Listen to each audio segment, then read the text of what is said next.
Students, welcome to my channel. आज हम देखने वाले हैं एनारोबिक रेस्पिरेशन का थोड़ा सा एक्सप्लेनेशन। इसके पहले हमने एनारोबिक रेस्पिरेशन किस तरीके से होता है ये देख लिया था, जिसमें हमने देखा था कि ग्लूकोज का ग्लाइकोलिसिस होगा। ग्लाइकोलिसिस के प्रोसेस के दौरान पायरुविक एसिड, हमें ग्लूकोज से पायरुविक एसिड मिलेगा। पायरुविक एसिड से फर्मेंटेशन होगा और पायरुविक एसिड का फर्मेंटेशन होगा और यहाँ पर फर्मेंटेशन होता है तो लैक्टिक एसिड बनेगा। और एक आध बार फर्मेंटेशन होता है कोई यीस्ट में अगर देखेंगे तो अल्कोहल फॉर्म होगा। और ये हम यूकैरियोट्स की बात कर रहे थे। अगर यूकैरियोट्स में फर्मेंटेशन होता है पायरुविक एसिड का तो लैक्टिक एसिड बनेगा। ये सब चीजें हमने इसके पहले के वीडियो में देख ली थी। अभी मैंने शॉर्ट में थोड़ा सा एक्सप्लेन कर दिया है आपको, पर फिर भी इसका एक्सप्लेनेशन थोड़ा सा बाकी था, वो अभी देख लेते हैं। Some organism can not live in the presence of oxygen. For example bacteria, बहुत से ऐसे बैक्टीरिया है जो ऑक्सीजन के प्रेजेंस में नहीं रह सकते। तो फिर क्या, तो such living organism have to perform anaerobically. ऐसे लिविंग ऑर्गेनिज्म को एनारोबिकली रेस्पिरेशन परफॉर्म करना पड़ता है। किस लिए? For the energy production. Glycolysis and fermentation are the two process in this anaerobic respiration. दो प्रोसेस है यहाँ पर। ग्लाइकोलिसिस जो ग्लूकोज होता है इसका इस केस में एनारोबिक रेस्पिरेशन में इनकम्प्लीट ऑक्सीडेशन होगा, मतलब ये पूरी तरीके से ऑक्सीडाइज नहीं होगा और इस वजह से इस ग्लूकोज का पूरा ऑक्सीडेशन न होने की वजह से यहाँ पर एनर्जी प्रोडक्शन बहुत कम होने वाला है। मतलब हमें ये ध्यान में रखना है कि एनारोबिक रेस्पिरेशन में एनर्जी का प्रोडक्शन बहुत कम होगा। Pyruvic acid produce through glycolysis. ये जो पायरुविक एसिड आपको दिख रहा है ना यहाँ पर, 1 2 3 जगह, ये तीनों अलग अलग केसेस में होता है। ये मैंने पहले भी आपको समझाया था, पर लिखते समय पे हम एट अ टाइम लिखते हैं समझाने के लिए। तो ये जो ग्लाइकोलिसिस के प्रोसेस के बाद जो पायरुविक एसिड हमें मिल रहा है, ये जो पायरुविक एसिड है लैक्टिक एसिड में बदल जाएगा या फिर ये पायरुविक एसिड अल्कोहल में बदलेगा। लैक्टिक एसिड में कब बदलेगा? मसल सेल्स हो या यूकैरियोटिक अगर ऑर्गेनिज्म है तो उसमें वो लैक्टिक एसिड में बदल जाएगा। और अगर यीस्ट है तो पायरुविक एसिड का फर्मेंटेशन होगा तो वो अल्कोहल में बदल जाएगा। ये प्रोसेस हमने देखी थी। ये जो प्रोसेस है अल्कोहल में बदलने की या लैक्टिक एसिड में बदलने की, किसके? पायरुविक एसिड के लैक्टिक एसिड में बदलने की, पायरुविक एसिड के अल्कोहल में बदलने की, इस प्रोसेस को हम कहते हैं फर्मेंटेशन। इसी प्रोसेस को हम कहेंगे फर्मेंटेशन। ये चीज को ध्यान में रखेंगे। Pyruvic acids produced through the glycolysis is converted into other organic acids or alcohol with the help of some enzymes. This process is called as the fermentation. Clear? फिर some higher plants, कुछ higher plants है, कुछ animals है, कुछ aerobic organisms भी है, micro organism, they also perform anaerobic respiration. वो भी एनारोबिक रेस्पिरेशन, जैसे कंडीशन, जैसे ऑक्सीजन की कमी हो जाती है, कब करते हैं वो anaerobic respiration? At the time of depletion of oxygen. जब उनके बॉडी में ऑक्सीजन की कमी हो जाती है उस समय पे वो एनारोबिक रेस्पिरेशन करते हैं। मैंने किनकी बात की है? हायर प्लांट्स भी, एनिमल्स भी, इवन हम लोग भी एनारोबिक रेस्पिरेशन करते हैं। कौन सी कंडीशन में? जब ऑक्सीजन हमारी बॉडी में थोड़ा ऑक्सीजन लेवल कम हो जाता है। सीड्स होता है ना, सीड्स, वो भी एनारोबिक रेस्पायर करते हैं। कब करते हैं? जब सॉइल पूरी तरीके से पानी में दब जाती है, पूरी अंदर चली जाती है, छुप जाती है, सबमर्ज हो जाती है under the water, that time seeds perform anaerobic respiration. इसी तरीके से हमारे जो मसल सेल्स है वो भी एनारोबिक रेस्पायर करते हैं। कब करते हैं? जब हम बहुत ज्यादा एक्सरसाइज करते हैं तो हमारी बॉडी उतना ऑक्सीजन, सफिशिएंट ऑक्सीजन लेने के कैपेबल नहीं हो पाती है और ऑक्सीजन का डिप्लीशन हमारी बॉडी में हो जाता है। इस समय पे हमारी बॉडी एनारोबिक रेस्पिरेशन करती है। इस प्रोसेस के दौरान लैक्टिक एसिड हमारी बॉडी में एक्यूमुलेट हो जाता है। मैंने अभी बताया था कि ये जो है प्रोसेस हमारी बॉडी में भी होती है। इस तरीके से एनारोबिक रेस्पिरेशन होता है तो लैक्टिक एसिड एक्यूमुलेट हो जाएगा तो हमें थकावट सी फील होगी। तो ये हमारा पूरा टॉपिक था एनारोबिक रेस्पिरेशन और उसका एक्सप्लेनेशन। इसके आगे का मैं आपको देती हूँ। हम पढ़ने वाले हैं energy from different food components. अलग अलग फूड कंपोनेंट से मिलने वाली एनर्जी के बारे में हम पढ़ेंगे। हमारे बॉडी में एक्सेस कार्बोहाइड्रेट स्टोर होता है, राइट? ये एक्सेस कार्बोहाइड्रेट जो है लीवर में और मसल्स में ग्लाइकोजन के फॉर्म में स्टोर होता है। तो ग्लाइकोजन क्या है? तो ये एक मल्टी ब्रांच पॉलीसेकेराइड्स है। It is the form of glucose. Glucose का ही एक फॉर्म है, आपको ध्यान में रखना है, ठीक है? तो proteins is the macromolecules. Proteins क्या है? मैक्रोमोलिक्यूल्स है। मैक्रोमोलिक्यूल्स क्या होता है, तो बहुत सारे क्या बोलेंगे हम, thousands of covalently connected atoms, बहुत सारे एटम्स से जो कनेक्ट होते हैं और अमीनो एसिड्स जो है कनेक्टेड हो जाते हैं, तो हम उसे मैक्रोमोलिक्यूल्स कहते हैं। बहुत सारे अमीनो एसिड्स कनेक्ट होते हैं, ठीक है। सो प्रोटीन्स जो हमें एनिमल्स ओरिजिन से मिलता है उसे हम फर्स्ट क्लास प्रोटीन कहते हैं। We get 4 kilo calorie energy per gram of protein. 1 gram protein से हमें 4 किलो कैलोरी एनर्जी मिलती है। फिर है कि amino acids are obtained after digestion of proteins. Proteins का डाइजेशन होगा। डाइजेशन मतलब क्या है, तो प्रोटीन्स हम ब्रेक डाउन करेंगे, तो प्रोटीन्स जब ब्रेक डाउन होता है तो अमीनो एसिड मिलेगा, क्योंकि अमीनो एसिड के ही रिंग से हमने पहले चैप्टर में ट्रांसक्रिप्शन के प्रोसेस में देखा था कि छोटे छोटे अमीनो एसिड्स कैसे बॉल जैसे नजर आ रहे थे, वो जब पूरे अमीनो एसिड्स कनेक्ट हो जाते हैं, एक दूसरे के साथ जुड़ जाते हैं, तो हम उसे प्रोटीन कहते हैं। तो जब प्रोटीन को तोड़ेंगे तो क्या मिलेगा, अमीनो एसिड मिलेगा, और अमीनो एसिड को जोड़ेंगे तो क्या मिलेगा, प्रोटीन्स मिलेगा। तो प्रोटीन्स जब पूरी तरीके से डाइजेस्ट हो जाता है तो अमीनो एसिड्स मिलता है।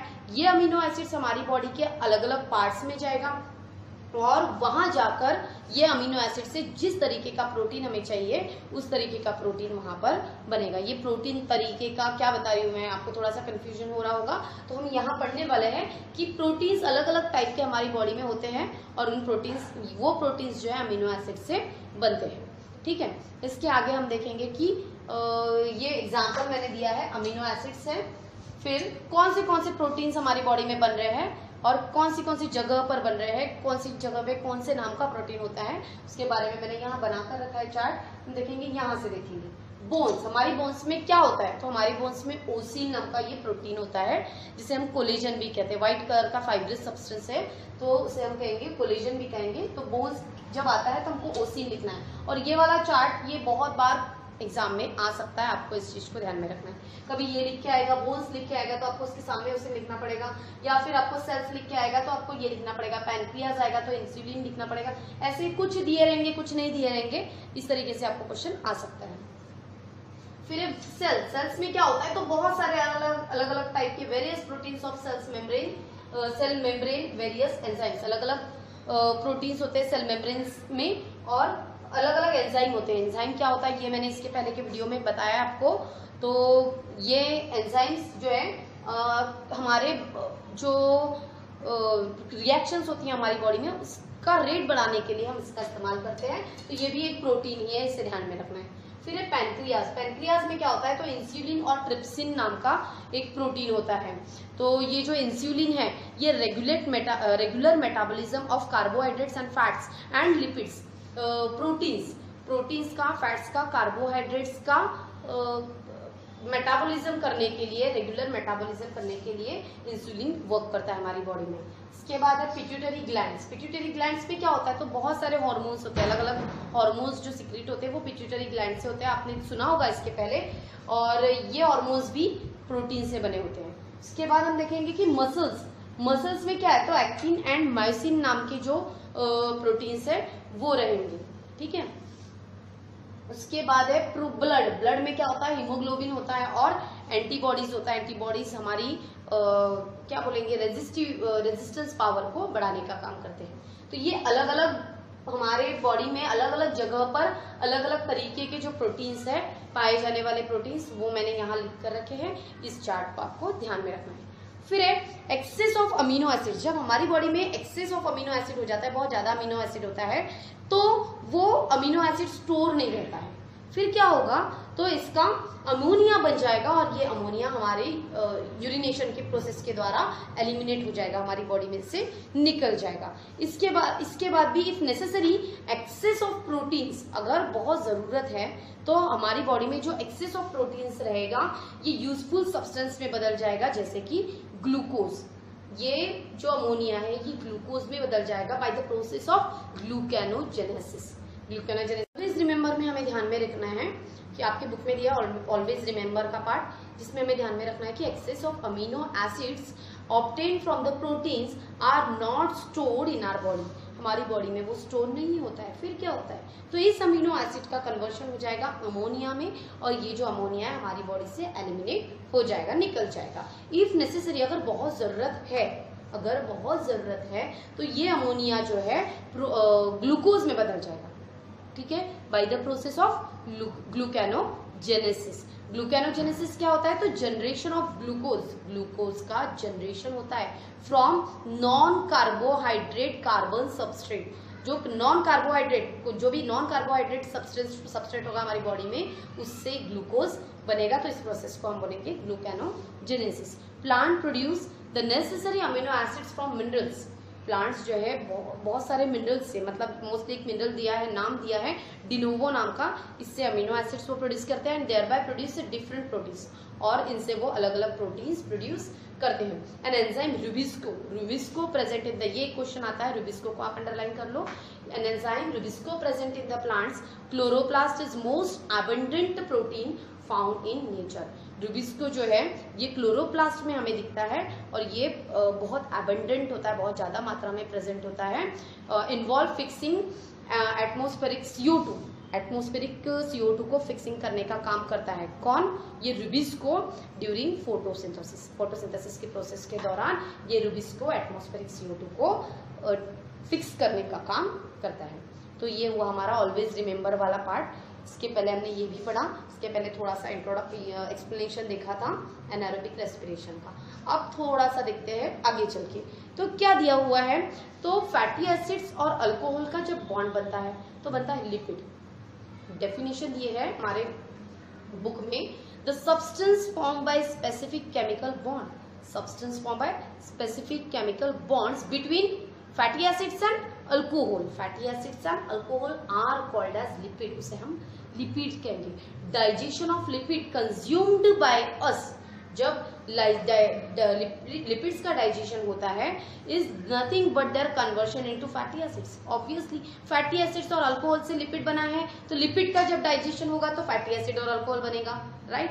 जैसे हमने अमीनो एसिड और प्रोटीन का देखा था, प्रोटीन का डाइजेशन होगा तो अमीनो एसिड मिलेगा, अमीनो एसिड कंबाइन हो जाएगा तो प्रोटीन मिलेगा। वैसे यहाँ पर है कि फैटी एसिड और अल्कोहल कंबाइन हो जाएगा तो हमें क्या मिलने वाला है? लिपिड मिलेगा, और लिपिड का जब डाइजेशन हो जाएगा तो क्या मिलेगा हमें? फैटी एसिड्स एंड अल्कोहल मिलेगा।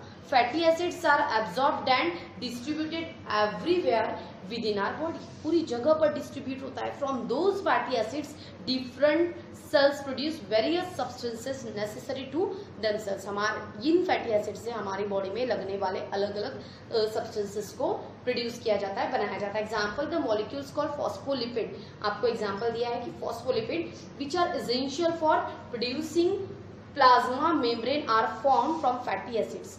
ये किसके लिए बहुत जरूरी है? प्लाज्मा मेम्ब्रेन बनाने के लिए। किससे बनता है? फैटी एसिड से बनता है। Besides fatty acids are used for producing hormones like progesterone. Fatty acid से और भी हमारी बॉडी में चीजें बनती है, प्रोटीन्स बनता है, वो है प्रोजेस्टेरॉन है, एस्ट्रोजन है, टेस्टोस्टेरॉन है, एल्डोस्टेरॉन है, और भी बहुत सारे हमारी बॉडी में बनने वाले हार्मोन्स है। ये हार्मोन्स है, सारे ध्यान में रखना है। तो ये हार्मोन्स हमें किससे मिलने वाले हैं? फैटी एसिड से मिलने वाले हैं। And the covering around the axons of nerve cells, long nerve fibre होता है नर्व सेल के आजू बाजू, तो उसे हम एक्सॉन्स कहते हैं। वो एक्सॉन्स भी किससे बनेगा? फैटी एसिड से बनेगा। We get 9 kilo calorie of energy per gram of lipid. 1 gram lipid से हमें कितनी एनर्जी मिलने वाली है? 9 किलो कैलोरी ऑफ एनर्जी मिलने वाली है। Excess of lipid are stored in adipose connective tissue. What is adipose connective tissue? हमारी बॉडी में 3 लेयर्स होते हैं, अंदर फैट की लेयर होती है। उन फैट की लेयर को आपको नहीं ध्यान में रहता तो आप फैट लेयर ध्यान में रख लो। तो हमारी बॉडी में 3 लेयर्स है, फैट्स लेयर, उसे हम एडिपोज कनेक्टिव टिश्यू कहते हैं। और ये एज अ फ्यूल टैंक है, ये फ्यूल टैंक है जो हमारी बॉडी में स्टोर करते हैं। क्या स्टोर करता है? तो लिपिड्स एंड ट्राइग्लिसराइड्स हमारी बॉडी में स्टोर करते हैं। ये चीज को हमें ध्यान में रखना है, ठीक है। इसके आगे है हेट्रोजेनस कंपाउंड से बना हुआ होता है और ये हमारे बॉडी में अलग अलग प्रोसेस को चलाने के लिए बहुत यूजफुल होता है। इसमें हम देखेंगे कि 6 टाइप्स के विटामिन है हमारे पास, A, B, C, D, E and K। Out of this, उसमें से A, D, E and K ये जो होता है ये फैट सॉल्युबल होता है। A, D, E and K ये फैट सॉल्युबल है। और दूसरा दिया है B एंड C, B और C ये दिया है वाटर सॉल्युबल। तो वाटर सॉल्युबल कौन सा है, ये क्वेश्चन आता है। फैट सॉल्युबल कौन सा है, ये भी क्वेश्चन आपके एग्जाम में पूछा जाता है। उसके बाद है हमने पढ़ा क्रेब्स साइकिल और ग्लाइकोलिसिस में FADH2 और NADH2 रिलीज हुआ था, ठीक है। जो प्रोड्यूस हुआ था वो FADH2 कौन से विटामिन से बना है और NADH2 कौन से विटामिन से बना है, ये भी हमें ध्यान में रखना है। तो किससे बना हुआ है, FADH2 बना है राइबोफ्लेविन से और NADH2 बना है निकोटिनामाइड से। राइबोफ्लेविन मतलब विटामिन B2 होता है और निकोटिनामाइड मतलब विटामिन B5 होता है। इस चीज को आपको ध्यान में रखना है। मतलब ये दो विटामिन है, कौन सा, राइबोफ्लेविन एंड निकोटिनामाइड, ये दो विटामिन किसके लिए रिस्पॉन्सिबल है, किन चीजों को बनाने के लिए रिस्पॉन्सिबल है, तो FADH2 एंड NADH2 को बनाने के लिए ये रिस्पॉन्सिबल है। FADH2 को बनाएगा कौन, राइबोफ्लेविन, NADH2 को कौन बनाएगा, निकोटिनामाइड। इस चीज को हम ध्यान में रखेंगे। देयर इज अबाउट 65 to 70% हमारी बॉडी जो है पूरी पानी से बनी है। 65 to 70% तो हमारी बॉडी में पानी ही है। Blood plasma also contains 90% of water. हमारे बॉडी में जो ब्लड प्लाज्मा ये 90% वाटर से बना है। Functioning of cell and thereby whole body disturbs even if there is a little loss of water from the body. अगर हमारी body में थोड़ा भी पानी कम हो जाता है तो क्या होगा कि बहुत ज्यादा क्या बोलेंगे, फंक्शनिंग ऑफ द सेल्स पर इफेक्ट हो जाएगा, बहुत ज्यादा डिस्टर्ब हो जाएगी हमारी body. Hence water is essential nutrient. ये एक बहुत ज्यादा इंपॉर्टेंट न्यूट्रिएंट है, जरूरत है जिसकी हमारी बॉडी में बहुत ज्यादा महत्वपूर्ण न्यूट्रिएंट है। Along with all the above mentioned nutrients, fibres are also essential nutrients. Fibres भी बहुत जरूरी है, जिसको हम कंसिडर नहीं करते न्यूट्रिएंट में, पर ये हमारे डाइजेशन के लिए बहुत ज्यादा जरूरी है। ये क्या करता है, अनडाइजेस्टेड पार्ट को, जो भी हमारी बॉडी में अनडाइजेस्टेड है, उन चीजों को बाहर निकालने का काम करता है, एक्सक्रीट करने का काम करता है। We obtain the fibre from leafy vegetable. हमें लीफी वेजिटेबल से, एप्पल से, बहुत से फ्रूट से, सीरियल्स से हमें फाइबर मिलता है। तो फाइबर भी हमारी बॉडी में ज़्यादा से ज़्यादा होगा तो हमारी बॉडी का डाइजेशन प्रॉपर बना रहेगा। इसके नेक्स्ट वीडियो में हम देखेंगे सेल डिवीजन। आई होप मेरा आज का वीडियो आपको समझ में आया होगा। लाइक और सब्सक्राइब करना ना भूलें। Thank you, good bye.